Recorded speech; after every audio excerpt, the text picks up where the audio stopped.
สาลีพี่น้องโอ้บรรยากาศฝนตกเล่นๆเรื่อยๆนะพี่น้องโอ้บ่เศร้าบ่หยุดพี่น้องเลยก่อนอื่นก็กราบทักทายสบายดีพ่อแม่พี่น้องเบิดสุขสุขคนเพราะว่าจะเป็นพังลาวพังไทยและทางประเทศขอสวัสดีสบายดีเด้อยินดีต้อนรับเข้าสู่ซองเบาลินชาแนลคือเก้าพี่น้องมื้อนี้ก็เบาลินสิกันเยี่ยมยามน้องคือเก้าพี่น้องพี่น้องมื้อนี้ก็เบาลินมาอัปเดตบรรยากาศเขตเฮือดน้องสาลีพี่น้องมาบึงที่เอาดินทรายพี่น้องขึ้นเฮือนรถขึ้นบ่ได้พี่น้องมันมืนพี่น้องนี่เบิ่งคอยเด้อเบาแกหน่อยเบาแกหน่อยมาซอยน้องสาลีพี่น้อง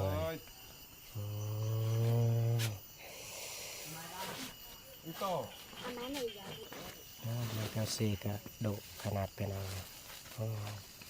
มาใส่น้องสาลีคือเก่าเป็นอะไรคือเด็กละคุณเบาเกนหน่อยสบายดีเด้อเบาเกนหน่อยสบายดีโด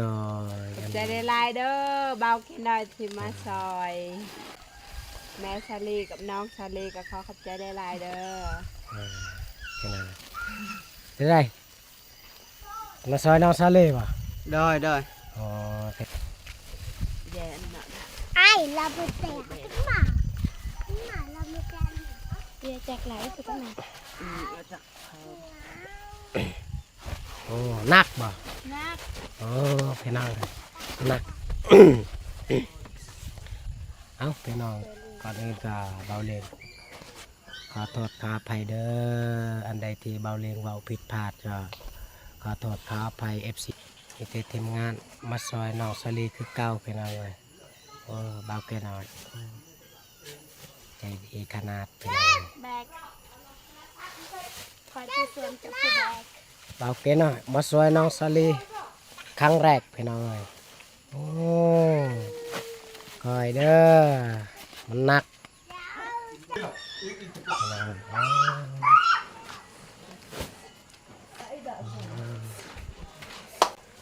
ทำชีวิตเปลี่ยน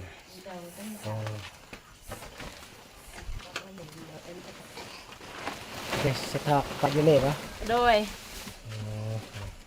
เพราะว่าสิตักใช้กระสอบคนขึ้นมาที่กระทันคนอื่นกับเบาเลงสิมาซอยน้องคือเก่าเด้อสบายดีเด้อ FC ทุกท่านนะครับโอเค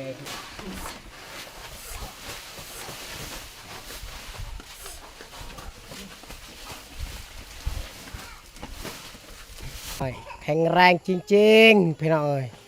กับน้องแก้วซีพี่น้องโอ้ยเอาเทละหน่อยตีมันหนักจังนั้นมันหักหลังเลยเบาเกนหน่อยเอ้ยโอ้ยเบาเกนหน่อยใจดีพี่น้องเอ้ยตั้งใจมาซอยน้องสาลีพี่น้องเอ้ยมาแต่ให้แต่ส่วนพี่น้องเอ้ยก็มาเห็นน้องสาลีคอนทรายพี่น้องเอ้ยเพื่อนกับซอยน้องคือเก่าพี่น้องทีมงานซอยน้องสาลีพี่น้องเอ้ยน้องเต้าซีน้องอาซอนแล้วก็แม่น้องสาลีแล้วก็เบาเกนน้อยพ่อเฒ่าแม่เฒ่าพี่น้องเอ้ยโอ้ยคนกันซอยแห่พี่น้องเอ้ยแห่ที่ทางเบาน้องเอามาเมื่อวานพี่น้องเลย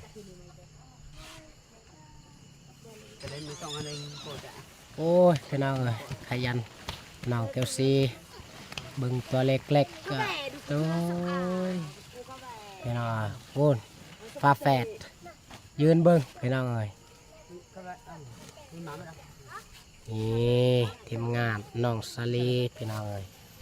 เข้ามาซอยน้องทางเบาเกน้อยพี่น้องเอ้ยเพิ่นกำลังมาแต่ให้แต่ส่วนพี่น้องเอ้ยก ก็ไม่เห็นน้องสลีคนทรายโอ้ย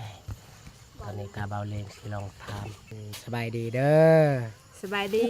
เบาลิงสบายดีพ่อแม่ผู้ใหญ่ใจบุญสบายดีเอฟซีทุกทาน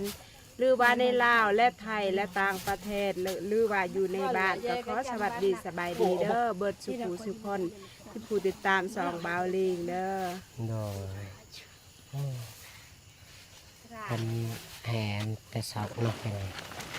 โอ้ย ก็เลยจะเปลือกหลาบ ประยุทธ์มาเสาเนาะ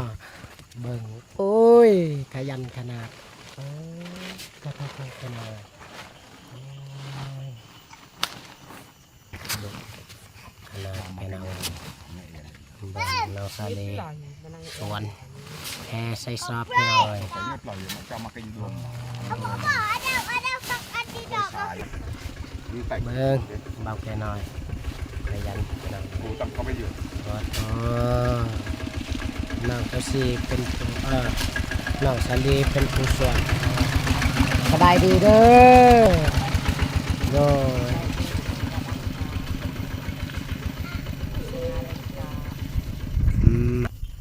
บึงเบาเกินหน่อยคือสีเมื่อยหลายแล้วพี่น้องเอ้ย เมื่อยบอเบากินน้ เมื่อยปะฮะ เมื่อย โอ้ยเมื่อยเบิ่งพี่น้องจนออกเพื่อออกแห้งพี่น้องโอ้ยตั้งใจมาซอยน้องสาลีพี่น้องเลยโอ้สบายดีเด้อน้องสาลี ำโดยสบายดีบาเอาเลี้ยงโดยสบายดีพ่อแม่พี่น้อง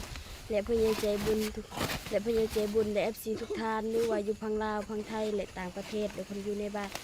ขอสวัสดีสบายดีเด้อเบิร์ดสุขูสุขคน โดยโอ้ยเบิ่งเบาแค่นอนเมื่อยแหละพี่น้องเอ้ยสบายดีเด้อน้องอาซอนพี่น้องเอ้ยโอ้ย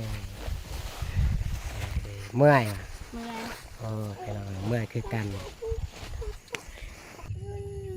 เอามื้อนี้ก็เบาเลงสิให้ทางเบาเกน้อยจับกองให้เด้อพี่น้องเด้อก่อนอื่นก็เบาเลงสิรายน้องคือเก่าทางเบาเกน้อย บาลปลาหากายันจอนก็Jom boh. เอา Okey. จะมีเปย์อะไรมันตาเนี่ยอะไรจะมีเปย์ ค่อยๆเด้ Ini apa jam? Ya, coba. เอาใส่สมัครเพลง ฝากนอนไปเฉย เป็นคนซอยดีให้เดียวเราเกน้อยนั่นนี่มันมาหอดเฮือนพี่น้อง Sing mana aku cepat ke sana. Engkan mata.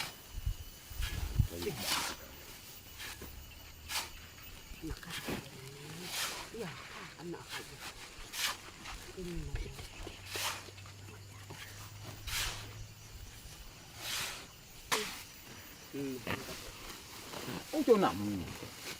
อยากแจกกูอยากไปแจก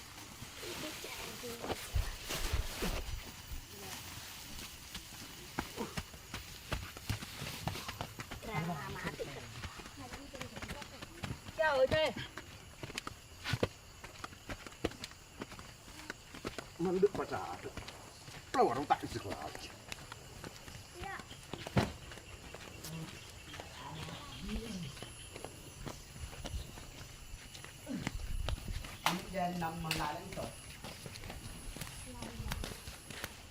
เขาจะเอาไปยังวะ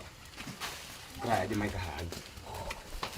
มองง่ายมาก เอาคลิปนี้ก็เบาเลงสิจบเพียงเท่านี้เอาพักติดตามคลิปต่อไป เป็นกำลังใจให้ทางเบาเลงพี่น้องเอาลาไปก่อนบ๊ายบาย